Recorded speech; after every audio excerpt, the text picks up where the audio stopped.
Hi, this is Dr. Gregory Sadler.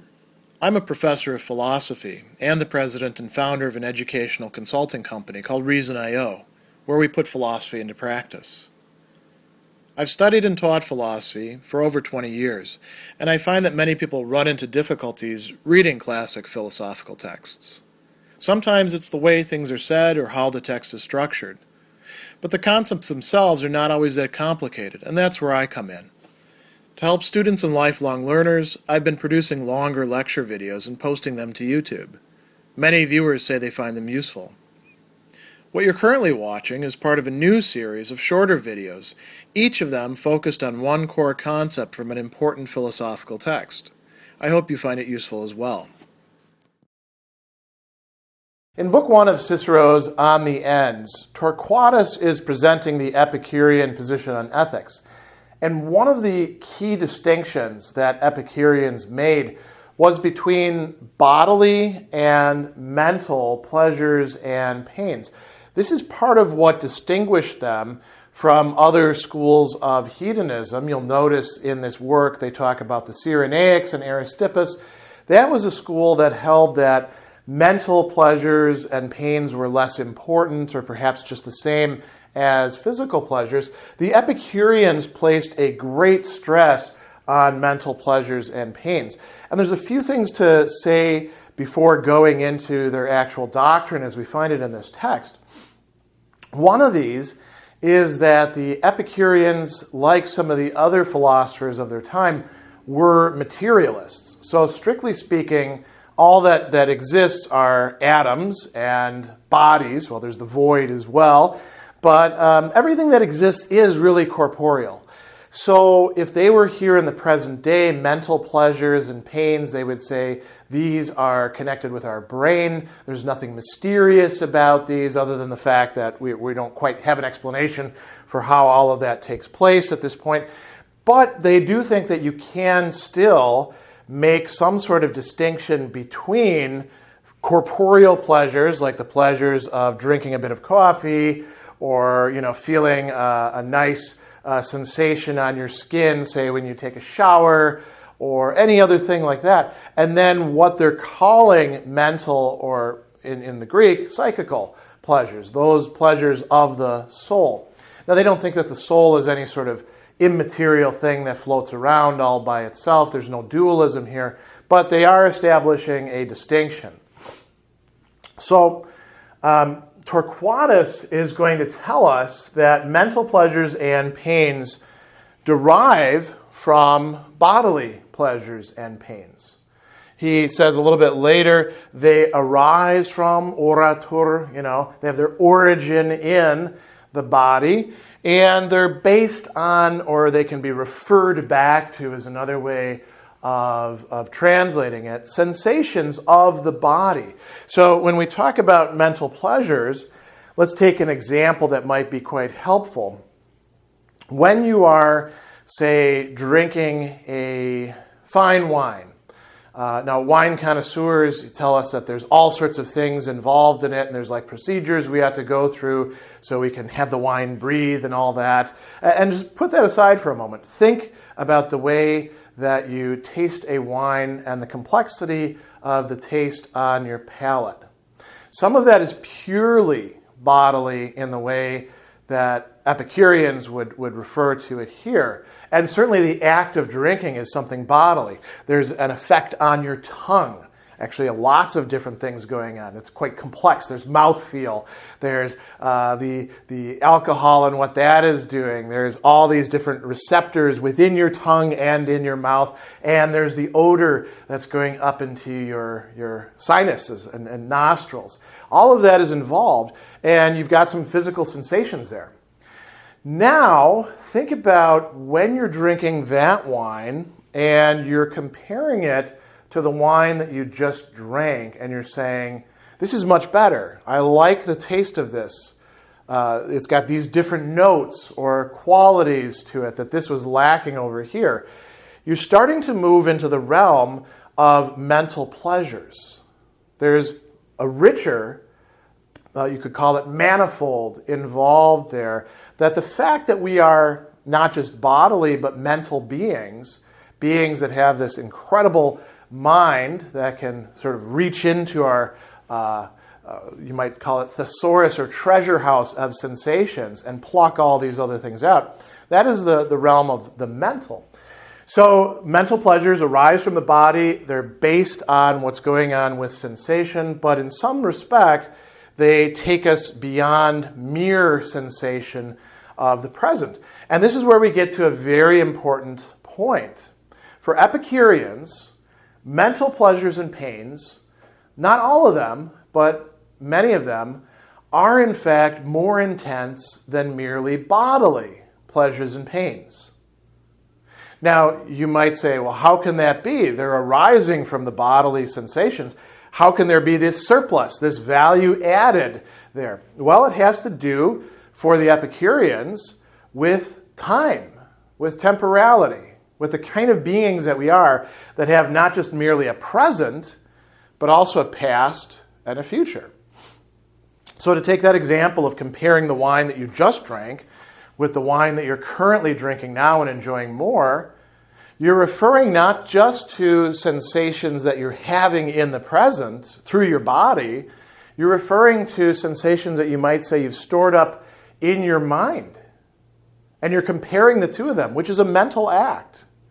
And that is indeed, as he says, more pleasurable. So he gives you some interesting discussion of that here. He says, the body can feel only what is present to it at the moment, whereas the mind is cognizant of the past and the future. And he gives you some interesting things to think about, some not quite case studies, let's call them general examples. He says, granting that pain of body is equally painful, our sensation of pain can be enormously increased by our belief that some evil of unlimited magnitude and duration threatens to befall us hereafter.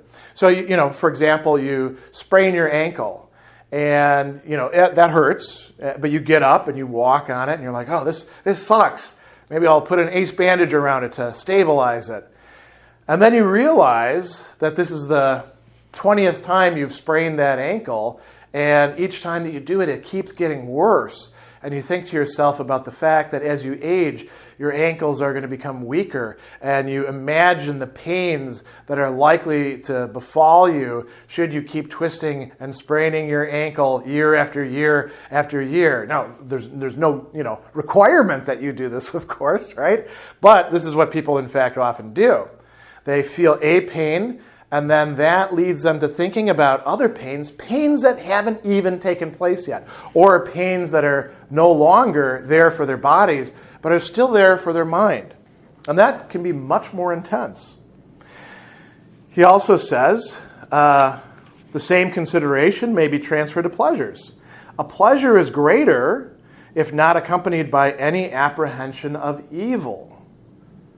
So you think to yourself about enjoying a pleasure at the moment, and the fact that you're going to keep on getting to enjoy it and nothing bad is going to happen to you as a result. That's very different than a stolen pleasure where you do something and you're like, oh man, I hope I don't get caught. Right? That hope I don't get caught is a mental pain, and it's diminishing the amount of pleasure involved in that case. You could also use another example that he doesn't bring up here, similar to the pain one, where you would say, I'm enjoying this pleasure now, and this is just a foretaste of how good it's going to be. Think about what is going on when you're infatuated with somebody and you first kiss them, right? And then you might not actually be thinking about much of anything, but you could be thinking about the kisses yet to come and how great it's going to be when you move to higher and higher levels within your relationship, right? And that would be more intense pleasure. You're anticipating a future. So this is very important for the Epicureans. They also point out the fact that we have some degree of control, at least if we're normally functioning, over our anticipations or expectations, those are the future, and over our memories, that's the past, the things that we carry with us or the things that we project ahead of us. We can manage them. And so Torquatus just sort of touches on this. He says, Just as we're elated by the anticipation of good things, we're delighted by their recollection. This is the way that we can give ourselves greater mental pleasures. And he says, fools are tormented by the memory of former evils. Fools, imprudent people, people who don't have the virtue of wisdom, think about bad things that happened in the past that hurt them, that made them sad, that caused them fear, or that disturbed them in some other way. And in doing so, they're in a certain way reliving it, sometimes more vividly. If you think about people who struggle with deep-set trauma that they keep on going back to over and over and over again, or people who got slighted by somebody. The person insulted them once and may have forgotten the insult or may not even have been cognizant of insulting them, and now suddenly they play it over in their mind the rest of the day. Those are mental pains, and they don't actually have to be feeling those. So Torquatus goes on, he says, wise people have the delight of renewing in grateful remembrance the blessings of the past. They can dwell on the things that were positive. And some of this would have to do with how we choose to look at things, how we choose to distinguish between what was good and what was bad, or how we frame things to ourselves. So a wise person might look at the same exchange in which some insult took place and overlook the insult and think about all the other pleasant parts of the exchange and not allow that to ruin their day. And when they do that, they are engaging in a practice that produces mental pleasures for themselves. They went through exactly the same thing as the foolish person, but they look at it in a different way. They choose to use their mind differently, and they feel pleasure as a result. So he says, we have the power to both obliterate our misfortunes in an almost perpetual forgetfulness and to summon up pleasant and agreeable memories. When we fix our mental vision closely on events of the past, then sorrow or gladness ensues according as these were evil or good. So if we see ourselves starting to get affected by something in the past, the Epicureans would say, if it's negative, forget about it. Don't think about that.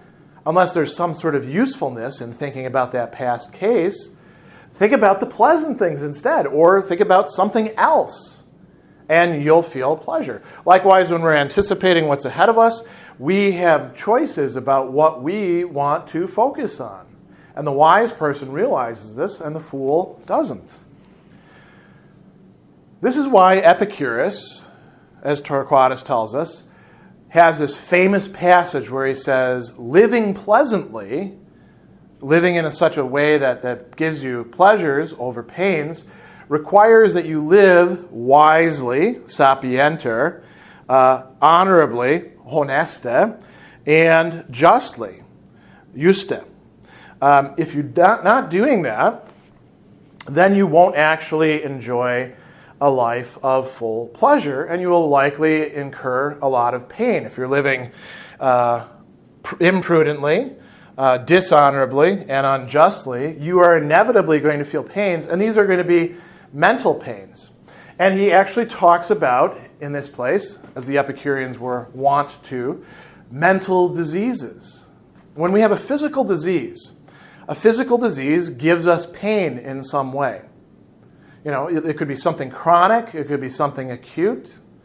But mental diseases also give us pain, and they lead to greater pain than most physical diseases do. Physical diseases are either going to get better or they're not. And after a while, you become accustomed to it. But mental pains sometimes stick with us for years and years and years. So he tells us, what are these mental pains? Here's some examples. He says, a mind divided against itself and filled with inward discord, disagreement with itself. A person who is perpetually swayed by conflicting and incompatible counsels and desires. So this leads to things like desires for riches, fame, power, licentious pleasures. He says these are nothing but mental diseases. Also grief, trouble, and sorrow, which gnaw the heart and consume it with anxiety. If men fail to realize the mind need feel no pain unconnected with some pain of body, present or to come. And then what else? Death. the fear of death that people struggle with. He says, superstition that poisons and destroys all peace of mind. These are all examples of what Torquatus is calling mental diseases, things that infect our minds and lead us to have a, you could say, unproportionate or contradictory relation to the vast array of pleasures that are out there or that we can store in here, and they subject us to pains instead. So, this distinction between mental and bodily pleasures, very important from an Epicurean point of view. They will give the priority most of the time to mental pleasures.